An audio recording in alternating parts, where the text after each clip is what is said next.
Olá você, telespectador do programa Saúde em Evidência. No programa de hoje nós vamos conversar com a fisioterapeuta intensivista Renata Xavier, para conhecermos os bastidores de como funciona um processo de fisioterapia hospitalar, principalmente quando a gente fala em leitos de UTI.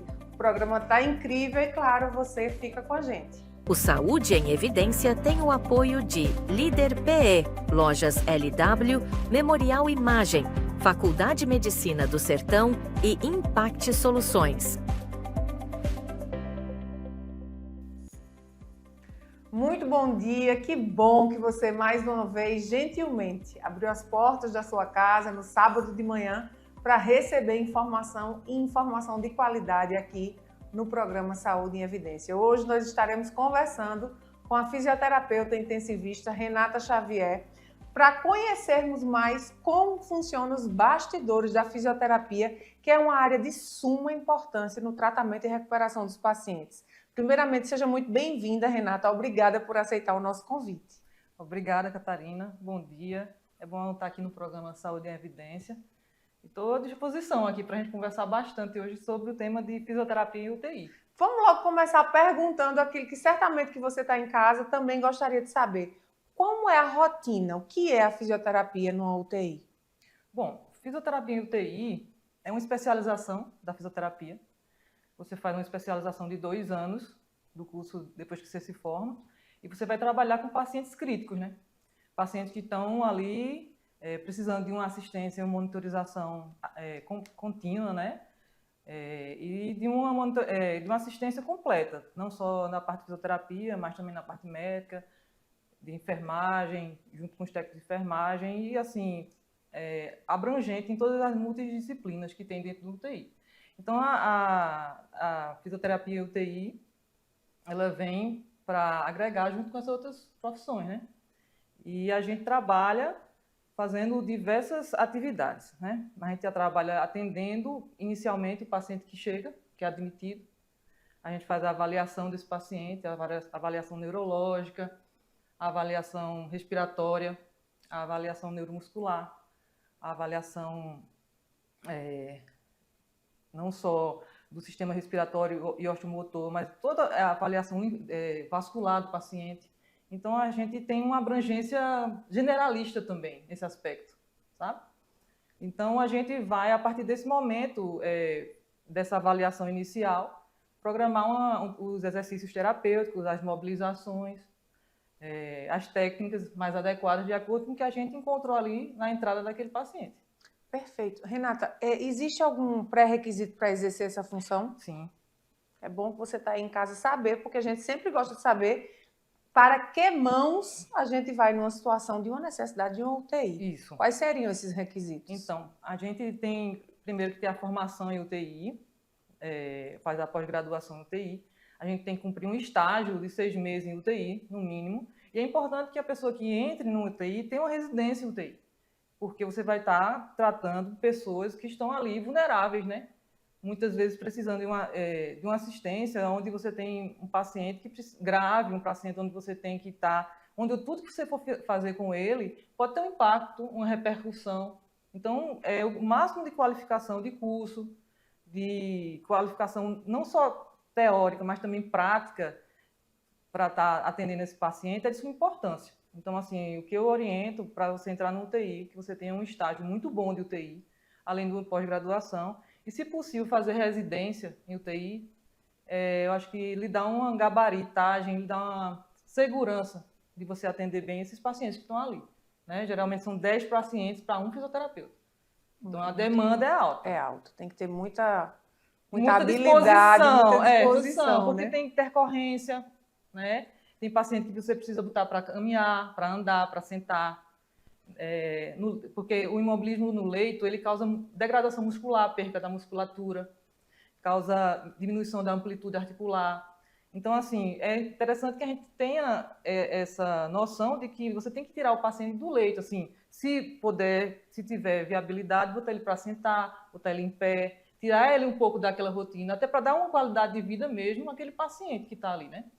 Quem já esteve em UTI, como eu estive, e precisou de um profissional fisioterapeuta e foi de fundamental importância, sabe que existe a diferença entre um plantonista, um RT, que é o responsável técnico, e um coordenador. Vamos explicar um pouquinho para quem está em casa, porque já que a gente está nos bastidores de uma UTI, é importante que quem está em casa saiba também. Bom, o plantonista é o profissional, né, que vai ficar, geralmente ele fica 12 horas, de 7 às 7 da noite. Ele também pode ter uma carga horária de 24 horas, né, na UTI. Geralmente o plantonista vai atender, vai fazer a assistência de todos os pacientes. Então ele vai traçar, ele vai monitorizar, ele vai avaliar, ele vai planejar o tratamento terapêutico de todos os pacientes, né? Seja num plantão de 12 horas, porque tem serviço que tem 12 horas, tem serviço que tem 24 horas. Né? Mas sempre tem que ter 24 horas, porque às vezes você tem uma escala de 12 de dia e outra escala de mais 12 à noite. Então, o plantonista é esse profissional que está na assistência, botando a mão na massa todo dia, é o principal profissional, é o profissional da assistência, ele que vai estar junto com o paciente, é o profissional que tem mais valor, se for qualificar, porque é aquele que vai estar junto do paciente, é aquele que vai estar escutando as demandas, é que vai estar avaliando, vai estar vendo se ele vai estar precisando de um suporte maior em todos os aspectos, né? Seja motor, seja respiratório, precisando de um suporte de oxigênio, de um suporte de uma máscara de VNI, que muitas vezes a gente precisa fazer, que são as ventilações não invasivas, né? Que a gente usou muito na época do Covid. Do Covid, sim. Então, a programação de ventilação mecânica é toda com a gente, junto com os médicos, mas a gente programa de todos os pacientes que estão entubados. Então, você tem um cálculo, você tem que saber quanto é que é a frequência respiratória do paciente ideal, o volume corrente, a gente tem que saber como é que vai programar essa máquina inicialmente. Então, assim, são muitas demandas do paciente, do profissional que está na assistência. Tá? O coordenador é o profissional que vai gerenciar essa equipe, tá? É o profissional que vai organizar a escala, né? A função do coordenador e do RT, ele meio que se mistura, certo? Então, assim, o RT e o coordenador, ele tem a função de gerenciar aquela equipe, né? Que é organizar a escala, organiza férias, ele organiza as demandas de educação continuada, de indicadores de UTI, né? Ele programa ao longo do ano todos esses cursos de educação continuada que tem que ter para atualização do profissional, programa uma escala de cursos, né? Então, é bem interessante essa ação do coordenador e do RT. E toda a questão ética profissional é do RT, do responsável técnico, junto com o profissional, para você avaliar e qualquer problema que tiver, você intervir junto com o profissional. Perfeito. Renata, quais são as principais funções e como é a atuação de um fisioterapeuta na UTI? Principais funções. Bom, inicialmente o fisioterapeuta, ele avalia o paciente, ele avalia não só uma forma, assim, vamos dizer, clínica, mas ele avalia também uma forma cinético-funcional. Avaliar uma forma cinético-funcional quer dizer como ele está se comportando com relação à funcionalidade, a funcionalidade motora, a funcionalidade muscular, articular e as demandas respiratórias. Então, você vai fazer delinear a partir de sua avaliação inicial, seja cognitiva, seja respiratória, seja da motricidade, avaliar esse grau de força muscular, de potência muscular, de amplitude muscular que ele chegou, porque a gente sabe que o leito do UTI, ele leva à imobilidade no leito, né? Você muito tempo no UTI, muito tempo numa cama, leva ao desuso. Sim. Leva à perda da musculatura.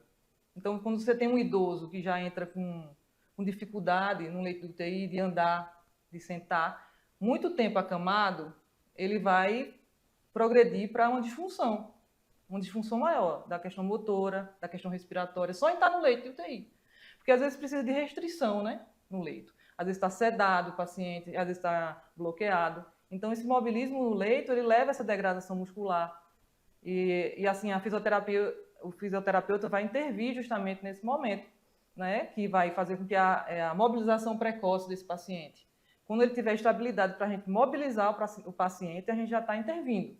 Né? Teve estabilidade clínica, ele está ok, não tem nenhuma contraindicação, a gente já vai estar mobilizando o paciente, tentando fazer que ele desperte, que ele tenha uma contração ativa, que ele sente no leito, que ele fique em pé no leito. É em frente ao leito, dar um suporte a ele para andar na UTI, para tirar ele da UTI às vezes. Então a gente dá essa qualidade de vida para o paciente, que muitas vezes essa restrição leva ao desuso, né? E à perda da motricidade. A gente termina que fica com a ideia, não sei se você que está em casa também tinha essa mesma ideia, de que fisioterapeuta é muito menor do que tudo isso que a gente ouviu de você. A gente não tem noção, mas a gente faz um trabalho assim, tudo que eu sou, eu devo à fisioterapia, eu sou muito fã, eu acho que eu seria de novo fisioterapeuta. E assim, a gente ajuda as pessoas, a gente tem essa função social de tirar uma pessoa que está ali naquele leito, na dependência dos outros, né?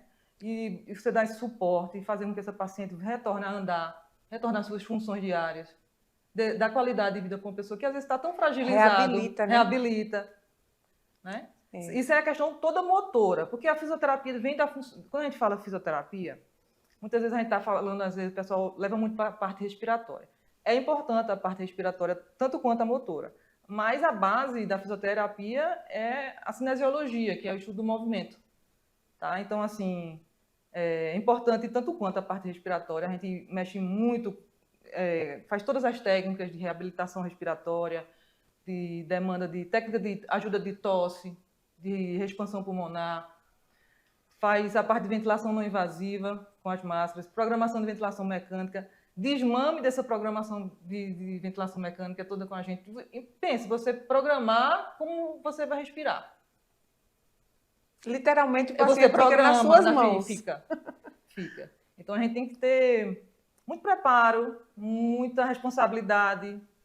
A gente tem que estar muito preparado, ter muita responsabilidade e gostar muito do que a gente faz. Porque são 10 pacientes ao longo de 20 anos, isso cansa um pouco. Então, a gente tem que gostar, antes de tudo, você tem que gostar do que você faz. Quando você gosta do que você faz bem feito. Você faz com amor aquilo. Renata, de um tempo para cá, é impressão minha, por causa de experiências que tive, ou mudou a abordagem da fisioterapia com relação ao time, ao tempo?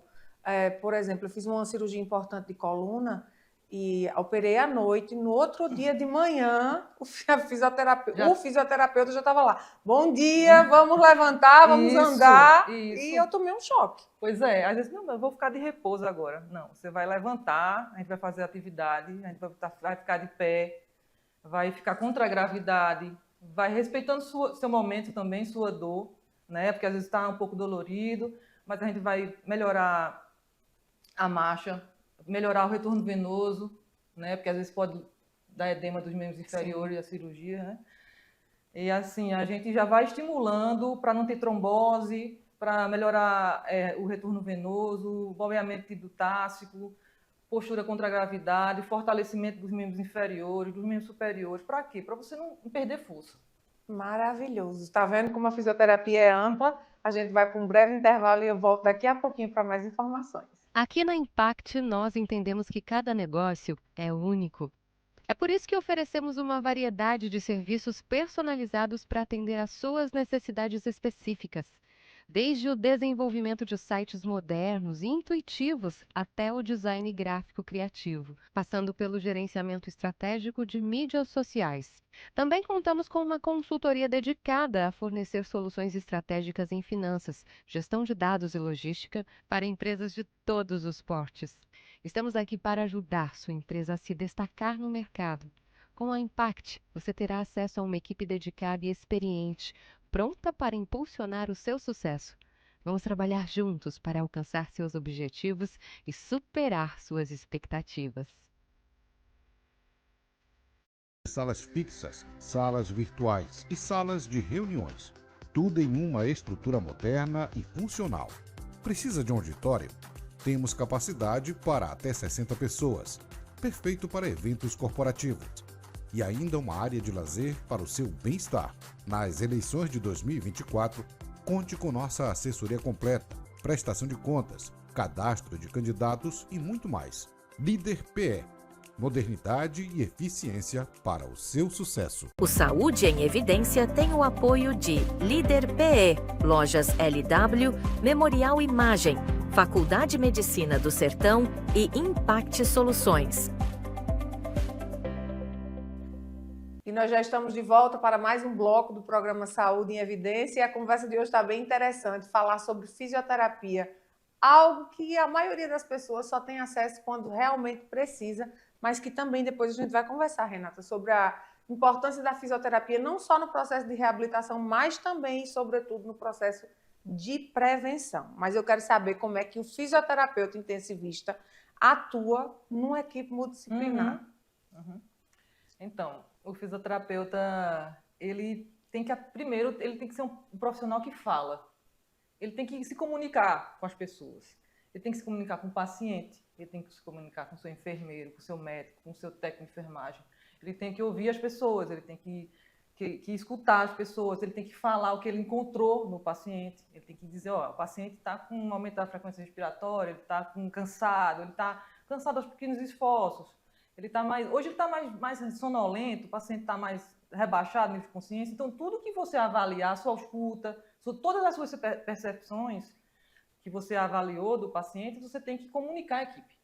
Então, acho que a primeira coisa que você tem que fazer quando você é um bom profissional, você tem que ter essa comunicação bem integrada, né, com os outros profissionais. Eu acho que essa é a base. E escutar, avaliar e escutar. O que o outro profissional falou, você vai lá, avalia também. E a partir daí você traça o seu programa de tratamento, né? Se esse paciente não precisa de um repouso naquele momento, porque às vezes você tem uma angina estável, você tem uma dor precordial, você tem uma trombose que não está heparinizada ainda. Então esse paciente tem que ter repouso. Às vezes a gente tem que avaliar até para saber quando tem um repouso, quando você pode iniciar uma atividade.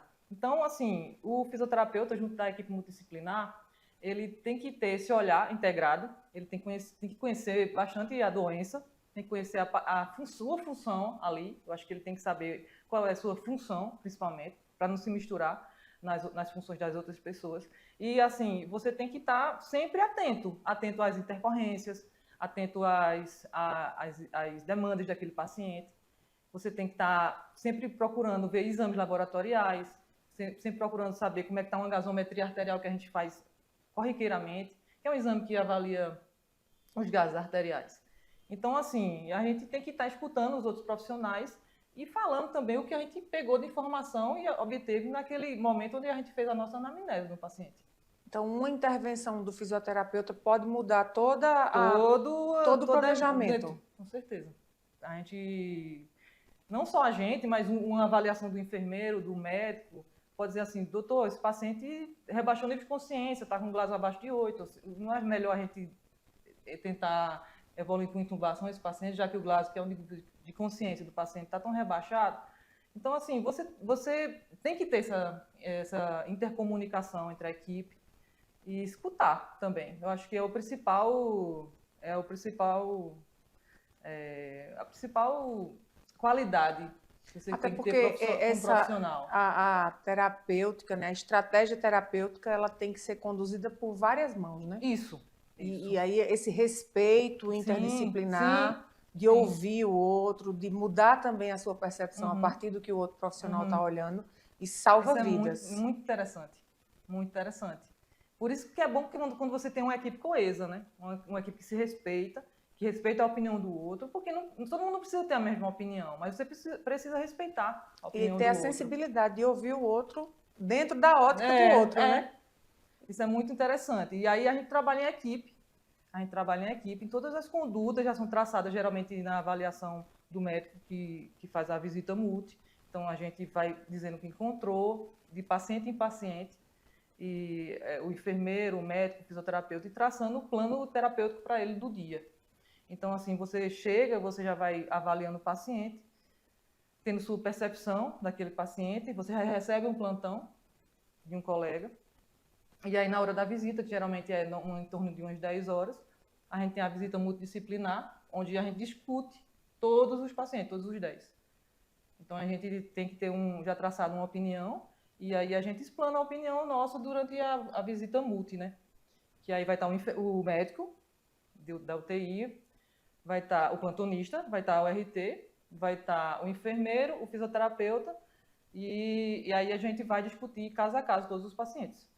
Tem a figura do fonoaudiólogo também? Também tem o fono, tem a nutricionista, tem o dentista. Hoje em dia a equipe multidisciplinar ela é assim polivalente, né? São diversas profissões, Então Perfeito. assim o psicólogo também. Então assim você vai falar da sua área, mas cada profissional vai avaliar e vai falar do que ele compete, né? Então assim esse momento é muito enriquecedor, que a gente aprende com outro profissional. Sim, certamente. Eu aprendi muito nas visitas multidisciplinares. E assim, quando eu estou como RT nos hospitais, eu peço acompanhar a visita multi. É interessante, você vai escutar o enfermeiro, o fono, vai escutar o nutricionista, o farmacêutico. Então, assim, vai lhe agregar bastante. Eu acho que a gente aprende muito na visita multi, né? E quando a gente tem um RT médico bom, aí que a gente aprende mesmo. Com certeza. Hoje, diante aí dessa temporada, nessa caminhada já extensa que você tem dentro da fisioterapia intensivista, se você pudesse elencar as 3 maiores qualidades de um fisioterapeuta intensivista, quais seriam? Ele tem que ser estudioso, ele tem que ser competente e ele tem que ser humano.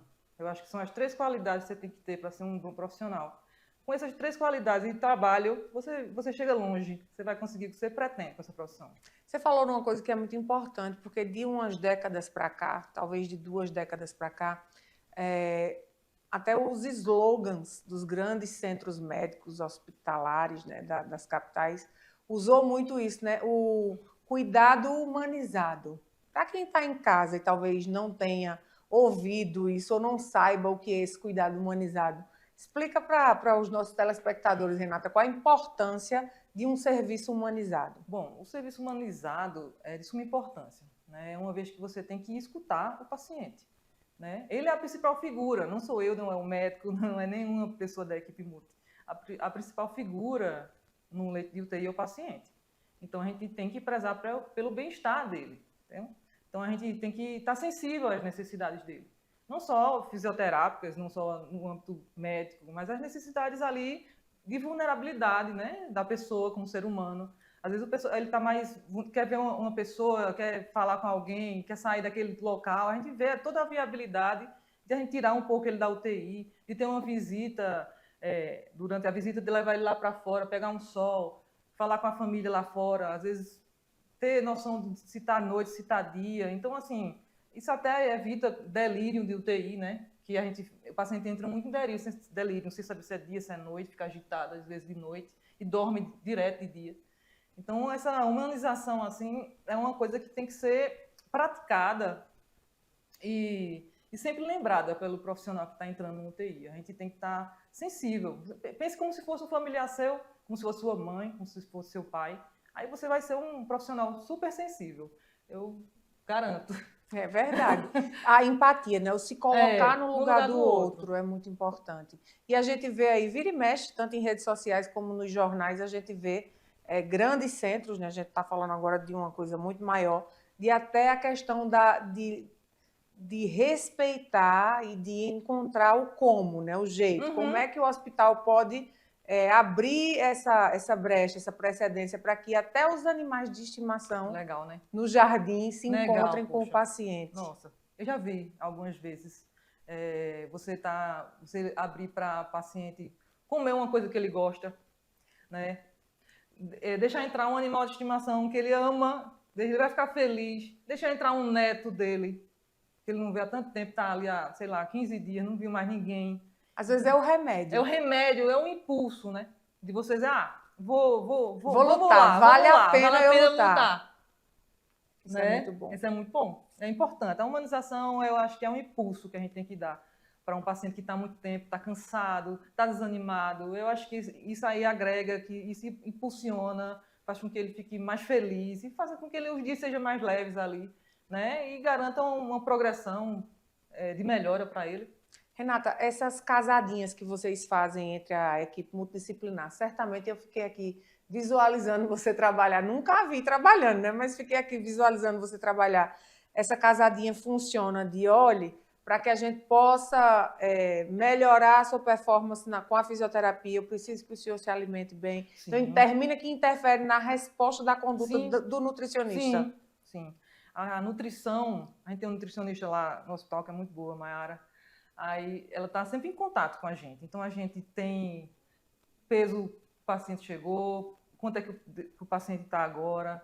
Então, assim, sempre está avaliando a questão nutricional desse paciente, para ele não perder tanta massa magra, né? Não perder tanta gordura, porque é importante o teor de gordura também do paciente.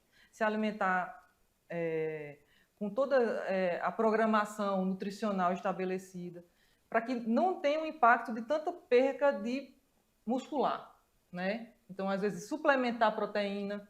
Então, isso é de suma importância o nutricionista. O nutricionista, ele vai, às vezes, o paciente não quer comer, e ele está consciente, orientado. A nutricionista vai lá, conversa com ele. O que é que você quer comer? O que é que você... Me diga o que é que você gosta. Vamos abrir uma sessão. Vamos lá, vamos abrir uma sessão para ele manter a dieta, o gasto calórico dele e a ingesta, né, adequada. Então, assim, a gente tem que andar junto. A gente tem que aprender. A gente aprende sempre com os nutricionistas. É muito interessante. E a gente fica sempre de olho. Sempre de olho. Hidratação. A hidratação é importante. Quanto é que tem que de hidratação, até não hidratar tanto.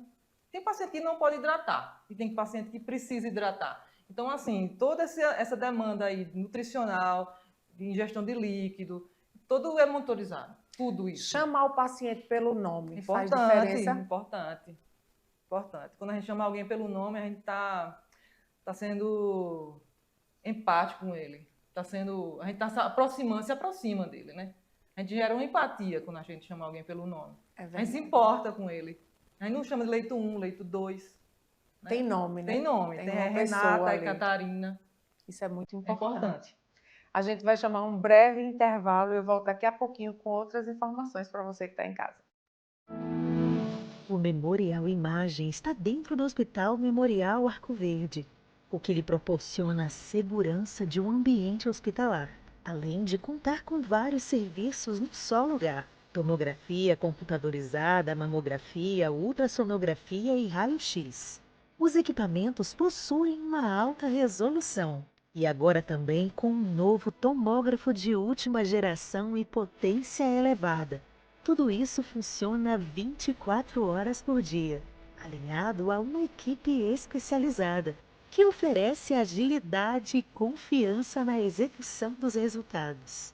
O atendimento humanizado é um dos princípios norteadores para transmitir todo o respeito a quem mais importa: você, paciente.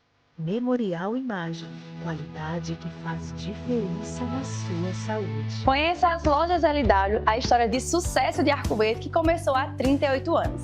Desde o primeiro móvel vendido, a visão era clara: oferecer qualidade e inovação para todos os lares. Hoje somos líderes em móveis e eletros, com design e tecnologia que transformam casas em lares. Na moda, vestimos suas emoções com estilo e no esporte, equipamos suas aventuras com paixão. E na LW Sapatos, garantimos durabilidade e elegância em cada passo. Lojas LW, tudo para você. O Saúde em Evidência tem o apoio de Líder PE, Lojas LW, Memorial Imagem, Faculdade de Medicina do Sertão e Impact Soluções. Estamos de volta para mais um bloco aqui do programa Saúde em Evidência e que bom, quero lhe agradecer por mais uma vez, todos os sábados você está aqui conosco, audiência muito importante. Doutora Renata, quais são os principais recursos e técnicas de intervenção no leito de UTI? Bom, Catarina, a gente tem um leque imenso de recursos, tá? A gente tem recursos na área de respiratória e a gente tem recursos na área de assistência motora, né? A gente denomina assim. Na questão respiratória, a gente tem todas as técnicas de reexpansão pulmonar, né? As técnicas que ajudam a tossir, que melhoram a expectoração. As técnicas que melhoram a reexpansão pulmonar, né, que é onde a gente usa a inspiração profunda, trabalhando na capacidade residual funcional do paciente. Né, a gente vai pedir para o paciente sempre reexpandir o pulmão o máximo que ele consegue, depois soprar. Tem todo um leque de técnicas. As técnicas expansivas, desobstrutivas, né? As técnicas que você pode usar com o ventilador mecânico, seja para desobstrução ou expansão também. A gente pode usar aquela máquina para fazer técnica, entendeu? Então, assim, a gente pode usar aquele recurso terapêutico, ventilatório que está sendo usado com o paciente para melhorar a expectoração dele, para melhorar a oxigenação e para melhorar e para proteger também, porque a gente tem que proteger quando a gente ventila o paciente. Então, são várias técnicas na parte respiratória. Então, a gente vai usar esse gabarito aí de técnicas e recursos terapêuticos em prol da necessidade específica e individualizada de cada paciente. Então, se um paciente precisa de oxigenação, a gente vai suplementar oxigênio, vai fazer as técnicas de expansivas, vai fazer técnica com EPAP, com PIP, com esforço expiratório para melhorar a expansão. Se ele precisa de técnica que melhora a expectoração, aí você vai fazer técnicas que aumentam a aceleração do fluxo expiratório, com o aumento da tosse, com o aumento da potência da tosse, né? Se você precisa de um paciente que precise de um alívio do desconforto respiratório, a gente pode estimular o diafragma, fazer com que ele às vezes a ansiedade aumenta a frequência respiratória, então ele se concentrar mais na respiração, fazer com que ele comece a respirar mais usando a parte de baixo aqui, que é o diafragma, e ele se concentre, ele consiga sair às vezes de um desconforto respiratório, né, com uma concentração melhor de respiração, de consciência de respiração. Então, assim, essa aí é a parte respiratória, né? Além de todos os recursos que você pode fazer com o ventilador mecânico. O ventilador mecânico a gente pode usar inúmeros recursos. Recursos para aumentar o fluxo respiratório, aumentar a tosse, aumentar a oxigenação do paciente e, ao mesmo tempo, proteger esse pulmão, né? Porque a gente não pode dar nem muita pressão, nem pressão a menos, tem que ser tudo adequado da parte respiratória. E da parte motora, a gente vai usar os exercícios. O principal da parte motora é você tirar o paciente do leito. Botar ele sentado no leito, botar ele sentado na poltrona, botar ele em pé, fortalecer membros inferiores com exercício ativo, com exercício resistido, com exercício contra a gravidade, coloca ele para caminhar, deambulação. Deambulação é um dos principais exercícios que você pode implementar para o paciente, fortalecer o quadríceps, fortalecer membros inferiores com peso, sempre na segurança, né? Sempre de forma segura, mas visando tirar o paciente daquela condição e individualizando cada técnica em prol do que ele precisa naquele momento. É lógico que a gente está falando dentro de uma ótica intensivista, mas quando esse paciente ele sai da UTI e vai para o quarto, como é que funciona essa transição? Bom, interessante, muito boa a pergunta.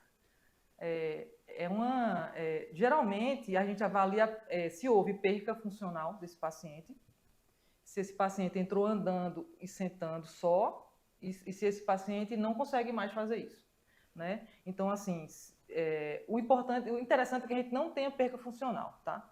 Mas, às vezes, você precisa sedar esse paciente, entubar, e às vezes precisa de restrição no leito. Isso leva, infelizmente, ao desuso e, infelizmente, à perda de músculo e declínio da função. Então, assim, você teve alta da UTI, você tem que continuar fazendo as atividades de fisioterapia. Você tem que, no seu quarto, onde você estiver, colocar o paciente sentado, colocar o paciente em pé, fazendo as atividades, ele vai estar com estabilidade clínica maior. Então, assim, você já pode fazer exercícios com mais grau de dificuldade, exercícios com mais grau de peso, botar ele para andar umas distâncias maiores, fazer um exercício conjugado, respiratório e motor ao mesmo tempo. Essa progressão é uma progressão que tem que ir até a academia, vamos dizer assim, né? Ele tem que ir melhorando, restaurando a força, restaurando a sua amplitude de movimento, o seu equilíbrio, que muitas vezes você perde o equilíbrio. Muitas vezes você deitado muito tempo no leito, você fica sentado e você fica tonto. Então, assim, você reestruturar o equilíbrio, restabelecer toda essa questão motora, de motricidade fina, motricidade grossa, né? Quando você pega alguma coisa para escrever, motricidade fina. Para pegar um copo de água aqui, é motricidade mais grossa. Então, assim, você vai trabalhar toda a motricidade em todos os âmbitos e, quando tiver alta, continua. Se precisar de fisioterapia numa clínica, vai para a clínica. Se já puder ir para uma academia, fazer atividade muscular com mais carga de força e peso, continuar. Fazer uma pergunta que eu sei que vai mexer com você agora. Nessa sua caminhada aí, né, profissional, como fisioterapeuta e, sobretudo, como fisioterapeuta intensivista, certamente você já se deparou com situações muito chocantes, né, tocantes, sensíveis, a palavra certa. Tem algum caso, claro, preservando o nome e a situação, mas tem algum caso que você sabe que você pode olhar assim e dizer assim, uau, o meu papel como fisioterapeuta foi feito. Foi feito. Que bom que foi feito. Bom, eu acho que tem um caso interessante. Foi durante a pandemia Covid-19, acho que era de 2020 por aí, e a gente estava com um paciente que tinha sido acometido pelo Covid, e ele estava com aquele pulmão, né, todo comprometido, vidro fosco, usando oxigênio, a máscara reservatório 15 litros, hipoxêmico, cansado, e a gente chegava todos os dias lá, né, com máscara de VNI para fazer fisioterapia, colocar o paciente na máscara pressurizado, e ele estava lá mais de 10 dias, já estava cansado, já estava em perca de massa muscular, mas ele estava numa melhora, né? Ele estava ascendendo, ele estava melhorando. E aí, nesse dia, a gente fez a visita multi com os outros profissionais e a gente decidiu que ele não precisava fazer mais a máscara de ventilação não invasiva, que ele fazia 2 horas de manhã, 2 horas de tarde e 2 horas à noite. A gente colocava nele, ele ficava pressurizado, com oxigênio e com gás, né? Pressurizando ele, para melhorar a expansão. E aí, nesse dia, foi muito bonito, que aí a gente decidiu que ele não precisava mais. Aí ele tinha tomado café, ele estava sem oxigênio, já tinha desmamado, a oxigenoterapia já estava bem reduzida, já estava num catéter. Aí eu falei com ele, bom dia. Aí ele disse, bom dia. Disse, vamos fazer hoje, né, a máscara? Aí eu disse, não, o senhor não vai fazer mais não precisa mais não. Eita. Aí ele chorou. Sim. Aí eu fiquei emocionada. Eu acho que nesse dia assim foi bem bacana. Ainda quando eu falo, que ele chorou, me deu vontade de chorar também. Então, assim, meu papel foi cumprido como profissional. Isso é muito bom. É muito interessante, é muito bom. Acho que compensa tudo, sabe? Compensa o esforço, compensa muito... É porque você se compromete, né? E nesse momento ele estava saindo daquela situação. Mais para frente ele teve alta. E aí a gente fez o nosso papel social, como profissional, que é tirar aquele paciente daquela situação e voltar para os seus familiares. Acho que nesse momento aí, quando ele caiu a ficha dele, ele entendeu que não ia precisar fazer VNI, que são as ventilações não invasivas. Eu acho que ele entendeu que ele ia ter alta, ele ia ficar bem. Acho que foi isso. O fôlego não foi só do pulmão, foi um fôlego de vida mesmo, né? De esperançar. Isso é muito bom. Renova-se a esperança, né? E foi muito interessante. O Covid me amadureceu muito como profissional e como pessoa também, porque a gente viu muito isso, entendeu? Espero que nunca mais volte, que eu não tenha mais nem estrutura para lidar com tantas... Porque foram momentos terríveis, assim. Só quem está dentro do hospital com aquela demanda de pacientes entubados e a família, muita gente jovem. E assim, espero que nunca mais a gente precise passar por isso. Eu também espero, mas eu vou aproveitar a sua deixa, porque eu já tinha programado essa pergunta. Eu quero saber como é que foi a atuação na linha de frente da pandemia do Covid-19 e quais foram os benefícios da profissão. Uhum. Bom, eu acho que tudo que vem para o mal carrega um bem, né? Então, com a pandemia, a gente estava inicialmente muito angustiado. A gente, como todo mundo, a gente não sabia o que a gente ia encontrar. Mas a gente é profissional de saúde, a gente é aqui a linha de frente, a gente aqui tem que estar na assistência. Então, assim, na época do Covid, a gente só tinha um UTI no hospital que eu trabalho, que é o Memorial. Na época da pandemia, a gente tinha 2 UTIs. Então, 2 UTIs com 10 leitos, praticamente. Então, era um UTI para pacientes que não tinham Covid e UTI para 10 leitos para o paciente que tinha Covid. Então, a gente dava assistência, eu fiquei na UTI Covid como assistência, então a gente atendia e a gente tinha que estudar. Como era uma coisa nova, a gente teve que dizer assim, por exemplo, é novo. Então, vamos ver o que está no mundo aí, como é que o pessoal já está ventilando esse pessoal, como é que ele já está tratando, o que é que a gente tem que fazer, qual o recurso que a gente tem que ter. A gente tem que ter ventilação não invasiva, vamos comprar as máscaras. vão ter que ter as máscaras, a gente tem que ter catéter de alto fluxo, que é outro tipo de oxigenoterapia. Então, a gente tem que ter os recursos. Então, assim, estudar os recursos novos, ver a melhor forma de ventilar o paciente, ver a máscara mais adequada para cada paciente. Então, a gente teve que estudar, a gente teve que botar a mão na massa e, ao mesmo tempo, estar pesquisando, estar estudando, estar lendo, estar se atualizando e para estar dando ao paciente o melhor recurso possível que a gente tinha, né? A gente estava ali para tirar ele daquela situação. Então, assim, eu dei o máximo que eu tinha como profissional, entendeu? E, assim, eu acho que o recurso, que o bom que trouxe dessa profissão, para a gente como profissional, a valorização. Depois da pandemia, eu acho que a fisioterapia em UTI, ela ficou mais visualizada, entendida, entendeu? As pessoas começaram a entender que é importante ter o profissional lá, que é importante ter o profissional 24 horas, que o paciente intercorre 24 horas, não tem, é de manhã, vou intercorrer agora de manhã. Quando der 2 horas da manhã, não vou intercorrer, não vai precisar de fisioterapeuta. Então, assim, a legislação ficou mais em cima em relação à fiscalização do profissional 24 horas. De ter 24 horas um fisioterapeuta. Isso é muito bom. Então, a gente traz isso como benefício, né? Hoje em dia, eu trabalho não só no memorial, como também no regional. A gente tem 2 UTIs. A gente tinha um UTI de 6 leitos, onde a gente tem 2 UTIs, cada uma com 10 leitos.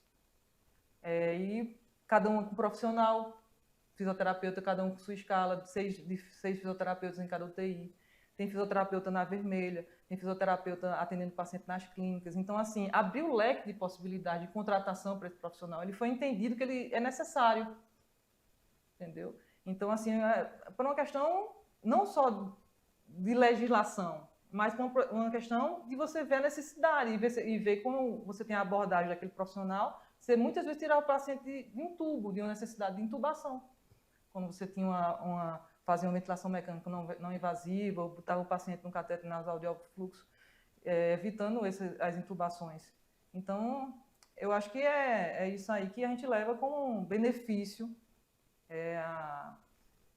para o profissional fisioterapeuta. Eu acho que leva essa questão de visualização social e ampliar, né, o seu horizonte dentro dos hospitais. Né? Onde você tinha um hospital com 3 fisioterapeutas, hoje você tem 6. Onde você tinha 6, você tem 21. Então, assim, isso é bom, isso é importante, isso faz com que a gente fique feliz, porque valoriza a nossa profissão.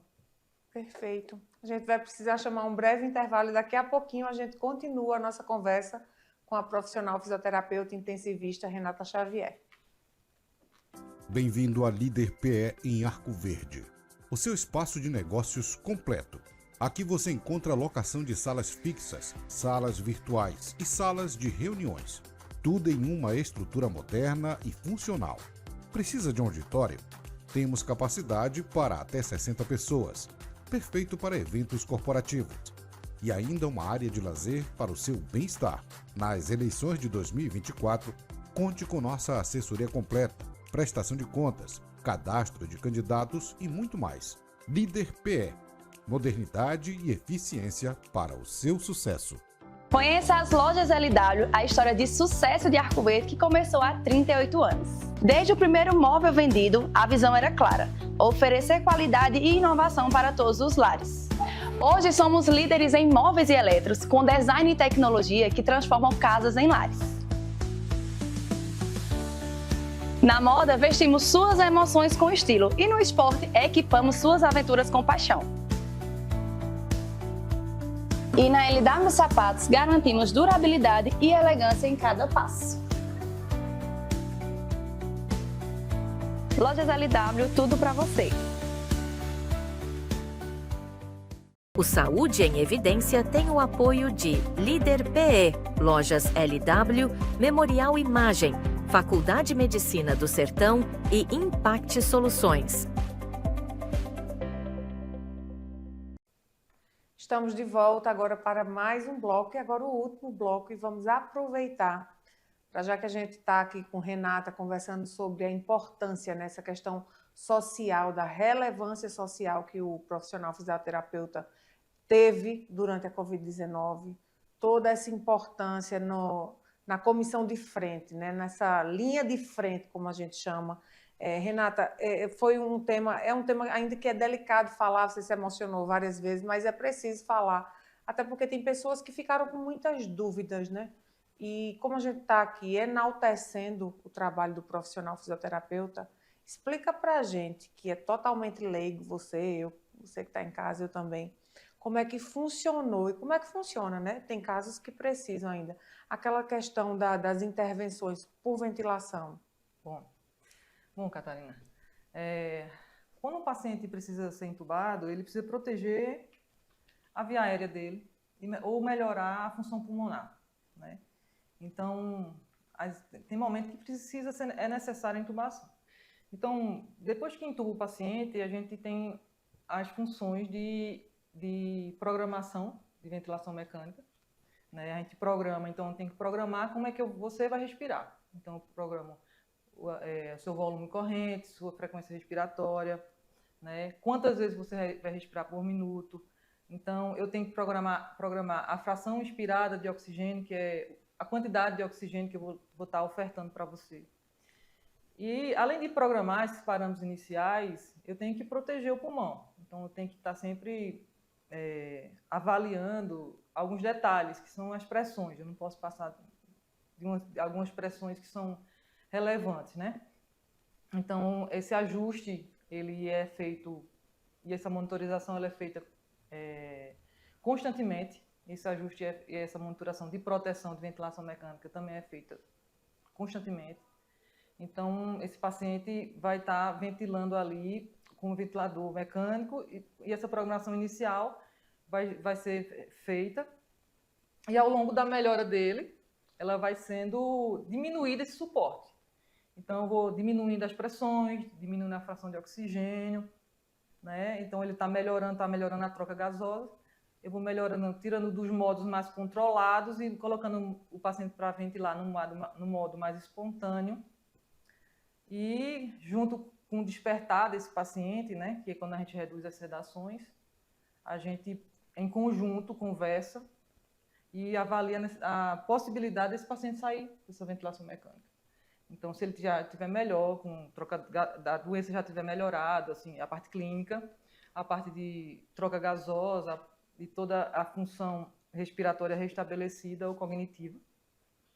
E aí a gente pode programar para fazer os testes de respiração espontânea, que é quando a gente bota o paciente para respirar sozinho, praticamente sem nenhum suporte. E tanto tudo ok, e a gente consegue fazer a extubação, que é a retirada do tubo, né? E a gente cessa a ventilação mecânica desse paciente. Então, é um processo de desmame dessa ventilação mecânica. Então, vai ter que haver a melhora clínica do paciente, e com a melhora clínica do paciente, a gente vai desmamando esse suporte ventilatório do paciente. Então, anda concomitantemente. Eu fiquei curiosa, prestando atenção em você falar. Existe também a figura do fisioterapeuta em pronto-socorro? Como é que funciona? Tá. Porque a gente falou muito em UTI, vermelha, né? Área vermelha você falou. A área vermelha tem como ventilador mecânico. A área vermelha tem ventilador. Infelizmente, o Conselho ele não tem lei que obrigue ter o fisioterapeuta na área vermelha. Mas como a necessidade e a gente tem esse manejo muito íntimo com o ventilador, a gente tem escala no regional. A gente tem uma escala de plantonistas fisioterapeutas na vermelha. E sempre tem um fisioterapeuta dando suporte lá. Então, tem um profissional para fazer a parte inicial de ventilação mecânica invasiva e não invasiva. Porque a não invasiva são com as máscaras. Então, a gente está lá também, na assistência. Uma rotina bem... tem equipe. E aí entubando, chegando alguém sempre em necessidade de estar entubando, necessidade de estar fazendo ventilação mecânica, necessidade de estar fazendo suporte de oxigênio, né? E isso é constante, a programação é constante, e às vezes se conseguir já ir desmamando o ventilador, dependendo do que for o problema, às vezes é um edema agudo de pulmão, você já pode ir desmamando lá mesmo na vermelha. E é por isso que é interessante, porque às vezes você não tem vaga na UTI. E se você tiver fisioterapeuta na vermelha, você já pode ir desmamando o ventilador mecânico. Se o quadro que levou à insuficiência já tiver resolvido, você já pode ir programando o ventilador para dar menos suporte e dependência do paciente. Então, assim, quando ele chegar na UTI, ele já vai estar Estabilizado. já e com menos necessidade de ventilação. É bem estratégico, inclusive, né? É muito importante. É bom que revejam aí essa legislação. Toda a área vermelha tem ventilador mecânico e é necessário fisioterapeuta. Que bom. E a gente sabe também que falamos agora há pouco da área vermelha, falamos a maior parte do programa da parte de intensivista, né, na UTI, com Renata, que é onde ela trabalha, o lugar que ela gosta, que ela escolheu. Mas a gente sabe também, e eu quero encerrar o programa de hoje falando exatamente sobre a importância da fisioterapia, não só de forma ostensiva, mas de forma preventiva. Quais são as doenças, quais são as necessidades para quem está em casa começar a pensar, opa, então não será a hora de eu procurar um fisioterapeuta? Que é de forma preventiva, como os nossos telespectadores podem começar a vislumbrar a necessidade de procurar um profissional fisioterapeuta? Bom, a fisioterapia ela é um leque de profissões, né? Assim, de especializações. É interessante que muitas vezes você pode estar fazendo algumas atividades bem interessantes com o fisioterapeuta. Você pode estar fazendo RPG, que é Reeducação Postural Global, melhorando sua postura, com prevenção mais na frente de você ter um problema de coluna grave, né? Você pode estar fazendo Pilates, que trabalha toda a musculatura, alongamento, fortalecimento, né? Na medida certa para um paciente idoso, na medida certa para um paciente que já tem um problema de coluna e para não evoluir para uma piora, né? Então, a gente pode fazer hidroterapia, onde a gente tem redução do impacto. Na água a gente tem a pressão hidrostática, que diminui o impacto, melhora o retorno venoso. Então, assim, a hidroterapia e a hidroginástica são super importantes assim, na prevenção de doenças osteoarticulares, além de socializar, que é importante, você já está, às vezes um idosozinho que não sai de casa, você socializa, você faz uma atividade, é super importante. Então, assim, procurar o que você se identifica mais, né? E o que é necessário para a sua vida. Mas a fisioterapia estética, né? Às vezes você está com um problema estético, drenagem linfática, às vezes uma massagem de alongamento, é um leque de opções que você pode ter. Então, assim, restabelecer sua postura, restabelecer sua funcionalidade, antes que evolua para um problema maior. Então, eu acho que a prevenção, antes de tudo, é o mais importante, né? Você ter consciência de que você tem um problema e você cuidar antecipadamente do que esse problema possa se agravar, né? Então, assim, eu acho que é importante a prevenção e eu acho que todo mundo devia pensar um pouco nisso, não deixar o problema se agravar tanto para depois correr atrás do prejuízo. Renata, se você pudesse agora, para nós encerrarmos, está chegando no fim do programa maravilhoso, mas se você pudesse dar um recado, um conselho para aqueles alunos que sonham, que têm a fisioterapia como uma das opções de curso, né, de formação, que conselho você daria a esses alunos? Eu daria o seguinte conselho. Você gosta de gente? Você faz fisioterapia, né? Você gosta de estudar? Você faz fisioterapia. Você gosta de se dedicar às coisas? Você faz fisioterapia. Então, assim, quando a gente se dedica, quando a gente gosta do que faz, quando a gente é empático com o outro, quando a gente gosta de pessoas, né? Porque não adianta estar num curso onde você vai ter que estar do lado de pessoas. Então, você vai dar certo. Estude, faça uma pós-graduação onde você tem identificação, né? Procura saber, conversa com um profissional da área, conversa com um fisioterapeuta, vai numa clínica, vai no hospital, me procura. Vê como é meu dia a dia, procura saber como é que a gente trabalha e vê se você se identifica com isso. Porque eu acho que você tem que... A identificação é a base de tudo que a gente faz na vida. A partir daí a gente começa a galgar os caminhos, né? Eu acho que o importante é isso. E depois muito estudo, faz uma pós-graduação, faz uma residência, e aí os caminhos vão se abrindo para a gente.